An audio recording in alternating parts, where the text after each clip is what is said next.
참사는 지금도 계속 반복되고 있습니다. 무엇이 과연 문제일까요? 왜 그러는 걸까요? 그리고 해법은 과연 무엇일까요? 이런 질문을 제가 드렸습니다. 저는 기본에 충실하자. 예. 그 진화하기 위한 골든타임을 막은 게 불법 주차라고 합니다. 지금 그런 얘기가 좀 나오고 예, 있습니다. 그래서 물론 뭐 내부 구조가 복잡하고 예. 그 외벽이 드라이피트로 가연성이었기 때문에 그렇고 예, 예. 스프링쿨러가 작동되지 않았다 등등 이런 구조적인 문제가 있습니다. 그래서 다중이 이용하는 대중시설에 대해서는 엄격한 건축법을 적용하기 위한 정부와 그 국회 입법 개정과 정책 그 변화가 있어야 되겠지만 그것보다 예. 중장기적으로 그걸 해나가기 전에 우리가 할 수 있는 일이 있는데 바로 아파트 입구에 보면 왜 소방차가 될 수 있는 데가 있는데 꼭 주차를 하는 분들이 있습니다. 그래서 이번 제천 참사에서도 지휘차는 먼저 도착을 했는데 굴절 사다리 차가 무려 500m를 우회해서 올 수밖에 없었고 예, 그리고 예. 주차를 하려고 해도 주변에 공간이 있어야 되는데 지지대를 받치기 위해서 그 공간이 없어서 20-30분이나 지체됐다라는 게 골든타임을 놓쳤다는 결정적인 이유였습니다. 그래서 법 개정은 제도적으로 개선해 나가되 예. 우리들이 할 수 있는 기본적인 것에 충실하다면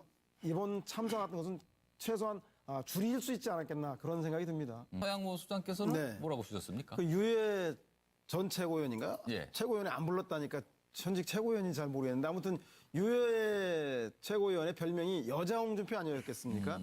그런데 아마 그 유해 전 최고위원이 당무감사에 지적돼서 당협위원장을 박탈당한 게 지역위원회를 관리 잘못해서라고 하는 생각하는 사람 없을 겁니다. 아마도 새누리당이 자유한국당으로 친박을 청산하고 정립되기 전까지 그 과도기에 아마 새로운 인물이 필요해서 이슈 메이커이자 노이즈 마케팅에 능하고 대중의 눈길을 끄는 사람이 필요해서 유해 최고위원을 홍준표 대표 체제 그 대표 다음으로는 최다 득표자로 선출해 준 거 아니겠습니까? 네. 그래서 그럼에도 불구하고 그분이 가지고 있는 보수의 품격에 미치지 못하는 것 때문에 네. 이번 문제가 당협의 감사가 아니라 보수 품격에 미치지 못해서 탈락했다라고 많은 사람이 생각하고 있습니다. 마찬가지로 홍준표 대표가 대법 확정 판결 전에도 대선 과정이라든가 그 과정에서 막말이라든가 보수의 품격에 어긋나는 것 때문에 걱정을 많이 받지 않았습니까? 그렇다면 이번에 대법의 그 파기환송이 아니라 완전 무죄 확정이 됐기 때문에 네. 우리 차명진 의원이 얘기하신 것처럼 족쇄 풀린 이카루스가 될 가능성이 매우 높다. 따라서 앞으로 있을 그 민주당과 최저임금 인상에 대한 문제라든가 복지 확대에 대한 문제 그리고 평화에 대한 문제 등을 가지고 보수의 새로운 가치로 보수의 비전을 밝히지 않고 또다시 막말이라든가 보수의 품격 어긋나는 일을 한다면 저는 뭐 제2의 유해가 될 수도 있다. 따라서 보수 혁신과 보수 가치를 수립하는데 매진하셔야 되지 않겠나 싶은 생각이 듭니다. 소나기는 없다. 가랑비만 있을 것 같다는 생각이 듭니다. 왜냐하면 박근혜 전 대통령이 이미 친박의 핵심인데 구속되어 있고요.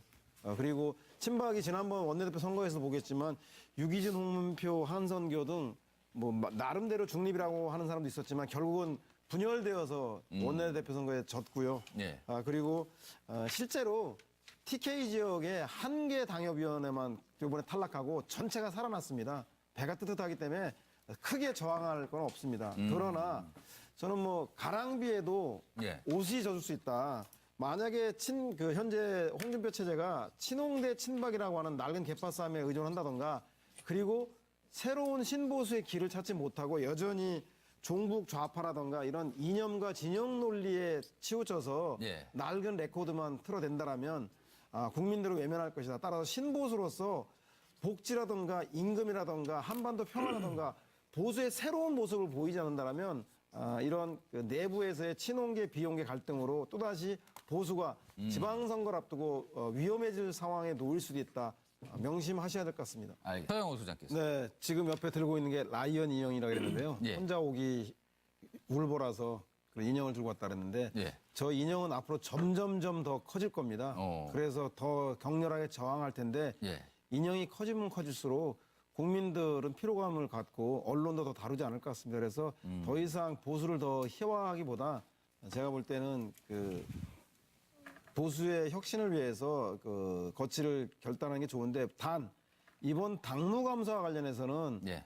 실제로 지역위원회를 잘못 관리해서 그런 것인지 아니면 보수의 가치를 훼손했기 때문인지에 대해서 개인의 명예와 관련된 문제이기 때문에 이 대목만큼은 홍준표 대표와 제가 볼 때는 그 단판을 지어야 되는 문제는 아닌가 싶은데 전체적으로는 격렬하게 저항하겠지만 그 격렬해질수록 국민들과 언론은 외면할 것 같다는 참 안타까운 마음이 듭니다. 알겠습니다. 통합이 됐을 때는 어떤 일들이 생길까요? 그리고 안철수 대표가 그리는 큰 그림은 무엇일까요? 적수공권이란 말이 있습니다. 네, 오늘 어려운 말이 많이 나옵니다. 오늘. 네, 빈손과 빈주먹이란 소리죠. 그래서 아무것도 가진 게 없다라는 건데 그것이 오히려 소위 말해서 배수의 진을 칠 수도 있습니다. 그러나 현재 국민의당은 바른정당과 통합을 한다고 함으로 인해서 진보 진영과 호남으로부터 완전히 지지 기반을 상실하고 있고요. 또 유승민 의원의 바른정당은 대구 경북 지역 TK 지역과 보수 진영으로부터의 지지를 완전히 유실하고 있습니다. 따라서 아무것도 없는 상태에서 새롭게 시작해야 됩니다. 오직 유승민 대표와 안철수 대표가 대선 주자라고 하는 데서 3등, 4등 했다라는 것 말고는 아무도 존재하지 않습니다.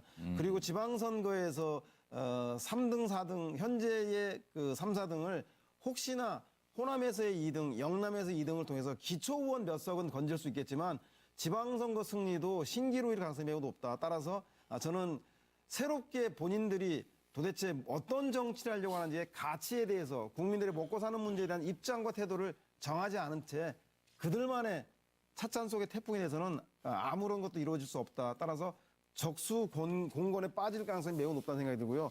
그래서 마지막 승부를 거는 거는 전 이번 지방선거에서 범보수 야권 단일 후보를 추진할 것이다. 통합되는 국민바른당은 결국은 자유한국당과 함께 힘을 합쳐서 반민주당, 반문재인의 색깔을 분명히 할 수밖에 없다. 그래서 1대1 구도를 만들어서 서울의 안철수, 그리고 경기도의 남경필, 인천의 유정복으로 바른당, 국민의당, 자유한국당이 후보를 단일화해서 민주당과 1대1로 대결하려는 것을 궁극적인 그것이 목표로 삼고 있는 게 아니냐 안철수 싶습니다. 대표가 그리는 그림일 네, 것이다. 그렇습니다. 이렇게 전망을 해줬습니다. 참 잔혹사라고 할 수 있는데 과연 이것은 무슨 의미일까요?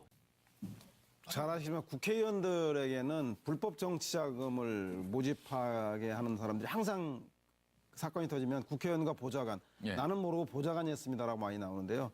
아마 이번에 불법 통치자금 관련해서 국정원의 특수활동비를 쓴 사람이 대통령이고 그것을 모아준 사람, 바로 비서실장으로 드러난 것 같습니다. 그래서 그것이 정치자금이든 통치자금이든 간에 불법적으로 모집할 경우에는 결국 구속과 그리고 파면에 이를 수밖에 없다라는 것을 박근혜 전 대통령과 요번에 조사받고 있는 이우연 의원을 통해서 생생히 알고 있는 것 같습니다. 아마 이원종 의원도 바로 이원종 전 비서실장도 바로 그 모습을 보이고 있는 건 아닌가 싶은 생각이 듭니다.